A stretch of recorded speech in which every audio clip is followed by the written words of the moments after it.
screw over who we are.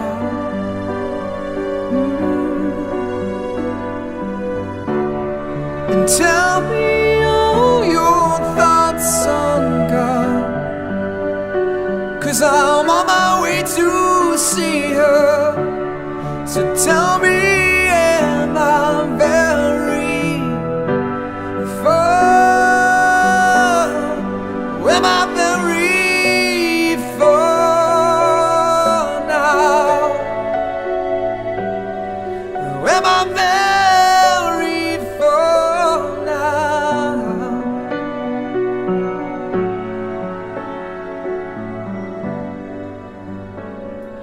Okay, so I'm going to do this little discussion thing really quick, and I'm going to try and make it really, really quick because I've been behind on uploads because it's taken me forever to edit, and then for some reason my internet is being weird, and it's taking, ooh, sorry, I have THO here. Yeah, it's been taking me forever to upload videos for some reason because of the Wi-Fi or something. I think it's because I'm trying to simultaneously upload and watch YouTube because it can't be on YouTube without watching it. Ugh. Anyway, I wanted to kind of do a discussion about witchcraft and magic with a K, and kind of figure out, like, have a discussion about where our power comes from as witches. Now, I've heard the debate on, whether or not you're born into power or if anybody can access it. I'm not here to debate, really. I don't want to start a debate. And besides that, you can't really have a debate on YouTube, in my opinion, at least not with other fellow YouTubers, because it's very likely that we are all going to feel similarly about this. So I don't want to debate anything, but I do want to discuss and have a discussion about where our power comes from. The source of our power, basically. Now, there are witches out there that are famous witches, or magicians, if you will, that have believed that you have to be born into power, basically. Aleister Crowley, I believe, was one of these individuals. He was a very powerful, very misunderstood. Well, not so much misunderstood. I mean, he was kind of like into the dark shit. Like, let's be honest. He was into some dark shit. However, he knew his shit. Even though he was into dark shit, he knew his shit. And I mean, I can remember the first Wicca 101 class that I ever took. He was mentioned, even though he was kind of, out there. He was mentioned because he did, like it or not, he did contribute to the popularity of witchcraft today. And witchcraft does have a dark history, so you get what you get. But anyway, he was one of them that believed that you had to be born into the craft in order to be a witch or to be a magician. You had to be born into a magical family. And if you want to get technical, there's also Salazar Slytherin, but whatever, that's just me. Now, a lot of you know I've been reading Devin Hunter's book, The Witch's Book of Power. And I'm not very far into it. As you can see, I have notes. But I did, this did kind of spring up, this topic, and I did want to discuss it. I've thought about this topic before, but never really felt comfortable enough to start a subject or a discussion on it. But anyway, long story short is there's a story in Devin Hunter's book. Now, Devin Hunter is a Dianic witch. He follows a Dianic tradition, sort of, kind of. He has his own tradition, but he has been initiated into a Dianic tradition, and he does follow Diana. So he has a story in here. Basically, he goes on to discuss the power of a witch, or witch power. And that can be, that's multiple things. That's psychokinesis, the ability our ability to change our surroundings with the power of our minds, and, you know, clairvoyance, clairaudience, all that. That's all good examples of witch power and how witch power manifests. And he goes to on to he tells us, he lists a story on a theory as to where witch power came from. And basically, his story is that Diana saw the human race in its early beginnings, um, back when we were hunter and gatherers, and she saw how much that the human race is suffering, and in turn, she as well suffered. And so she sent her angels, if you will, or her fae, or her people, basically. Um, and he goes on to, you know, explain that they're known as angels, fae, spirits, whatever. Go down to assist. She commands them to go and assist humankind. And they do assist humankind. They love humankind as if they were all one. And they teach, you know, the human race how to start fires and use tools. Sorry, that was Binks. Use tools, etc., and create. And in doing so, not only do they love the human race as their own, but they also fall in love with the human race. And so these people, basically, the people of the goddess, basically breed with humankind, and they produce like half-breeds, basically. And these half-breeds are the ancestors of the witches. And basically, it gets to a point where these half-breeds refuse to use their human aspects with their godly aspects, and it kind of creates this struggle, and there's this big battle, and it's very dramatic. And the goddess is just like, you know what, no, we're not going to do this. So she ends up destroying a bunch of these half-breeds. There's a fancy name for them. You'll have to, I'm not going to give you all the details, but you have to read this book. That's not what the whole book is about either. That's just a little piece of it that I've read. It's very interesting. But it goes on to say that this is where witch power comes from, and those of us that have witch power are either direct descendants of these people, or we inherited the magic or the power from initiation. And he goes on to explain another theory in which that witches get their power from other witches with the power. So if you are initiated, you automatically kind of inherit that power from someone else. Someone with the power has to initiate you into the power. So that's pretty interesting. So that little theory kind of reminded me of the Sweep series, which I have up here behind this owl. It's called Sweep by Kate Tiernan, and if you guys are interested, I will leave a link to her website in the down bar. But I like the series. It's kind of about Wicca. It's about a girl who finds out she's adopted, and then she finds out she's a naturally born witch, and then she finds out, you know, yada yada yada. It's kind of like Twilight, but witch themed and better. But it's not. Do not read it thinking, oh, I'm going to learn stuff about witchcraft, because it's not the case. There is a lot of true, like, sustenance to it, like the holidays and the Sabbats or whatever, and like descriptions of witchy stores and stuff. But however, like the whole Blood Witch thing and all that is kind of far-fetched. So it's a story. It's a good story. But that's kind of what the whole initiate thing reminded me of. Even though the character is a blood witch, she doesn't really start experiencing things until she takes part in her first circle. And that's what kind of awakens it in her. And actually, another thing that kind of inspired me to make this video, by the way, is a recent YouTuber who started out, I think, the same time that I did, actually. And then he kind of took a break, and now he's getting back into it. His name is The Bear King, King with a Y. I'll be sure to leave his link in the down bar as well. He made a video recently titled The Awakening, and it was basically about how he awakened into his craft and how he had the awakening, which I really love that he used that wording, because I think that's amazing.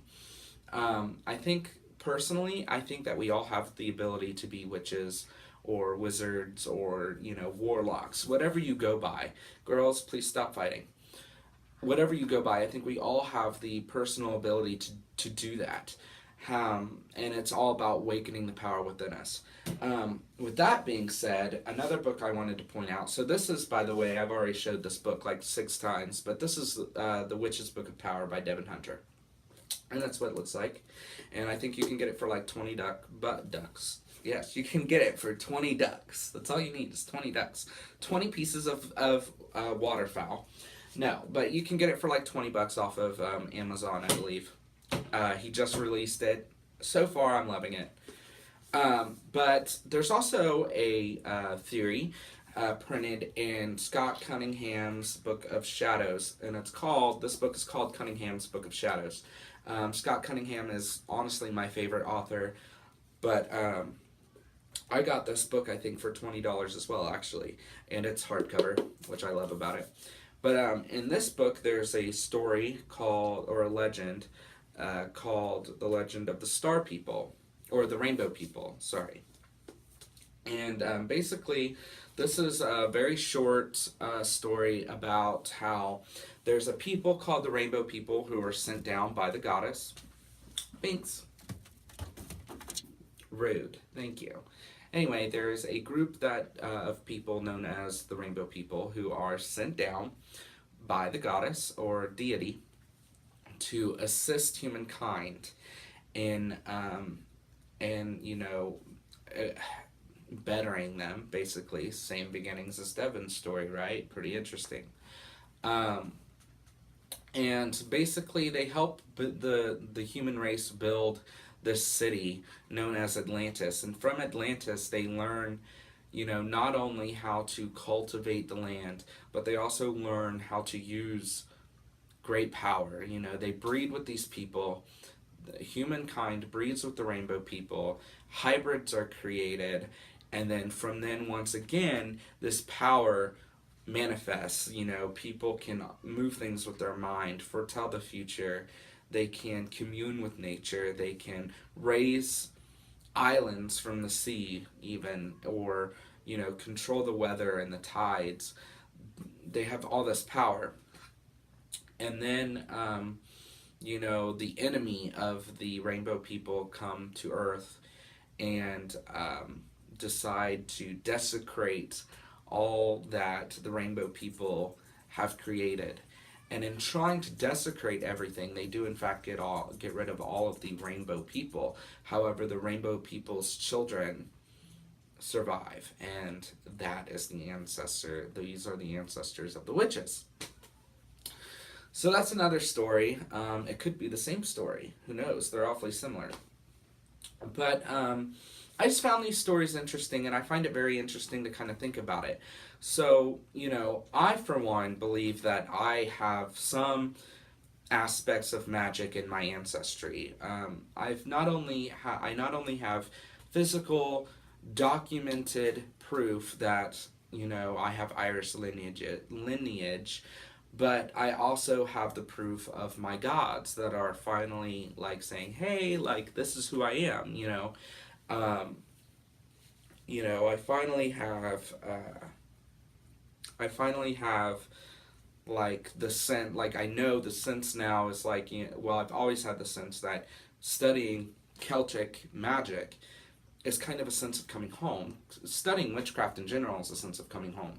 But studying Celtic witchcraft, even though I consider myself very eclectic, Celtic witchcraft is starting to be my bag. This is my roots. This is where I come from. But also, I also feel that were I not to have this lineage, that I would still kind of be inclined to be a witch. I kind of think of it sort of it's more of a trait. A trait or a skill can be inherited about as much as a preference. Now, science has not proven that preferences have necessarily, like being gay, it's not genetic necessarily. We don't know. Um, but it's kind of like that, It's like some people are better at playing basketball or painting, and some people are better at being a witch, or some people can are gifted with the ability to you know pick out certain colors, and know that they go together, and some people are gifted with the ability to hear spirits or hear the dead or commune with nature. I think it's more like that. But I also think that it helps if you have witchcraft or magic in your family in past lineages. Um, I wish I could trace back to a defining point in which magic was a part was a part of my family. For example, I wish I could go back and say, yes, like this is my great great grandmother or my cousin twice removed, and they were a witch. They were a cunning man, they were a cunning woman, they were a medicine man, a medicine woman, they were, this was what they did. However, I can't. I know my grandmother's side, my dad's mom, has Appalachian magic in her side of the family, and I learned a lot of my herbalism and such through her. Um, but other than that, I'm not really sure. I know I have, Celtic lineage, so I can only assume that because I have Celtic lineage, there's magic in there somewhere. And that's the same thing with anybody. I think that's a big example. Like, even if these stories are true, and even if, you want to go on and say that, yes, you have to be born into witchcraft, you have to be born into magic to use it. I think everybody was. I mean, these stories take place so far back, and they both have in common that there was breeding, there was interbreeding, just like the world. The real world, everybody interbreeds. If you go back, and if you were to pay $100 to Ancestry.com, and you were to find out where your DNA places you,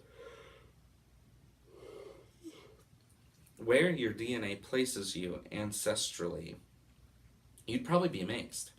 How much of you is really European, and how much is actually Native American, or, what have you. And I think that's the same way. It could be that there's been so much interbreeding and so much blood exchange and gene exchange that we all have that gene, and we just need to go through the awakening to awaken it. But we have to have the interest too. And that's that. But anyway, so that is my theory, basically. I think we all have the ability to be a witch, or the ability to use magic, and some of us act on it, some of us don't. What is your guys' opinion? Do any of you believe that you absolutely have to be born into a magical family? Do you believe, anybody can be initiated? Do you support the theory that no one is inherently magical until they are initiated, or until they take part in a circle or magical practice?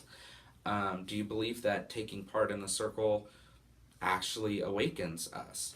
Let me know. Where do you think your power comes from? Your witch power. Where do you think it comes from? I'd love to know. And like I said, these two books, Cunningham's Book of Shadows and Devin Hunter's The Witch's Book of Power. Be sure to check those out if you're interested in either of these stories. And yeah, so let me know in the down bar. Blessed be.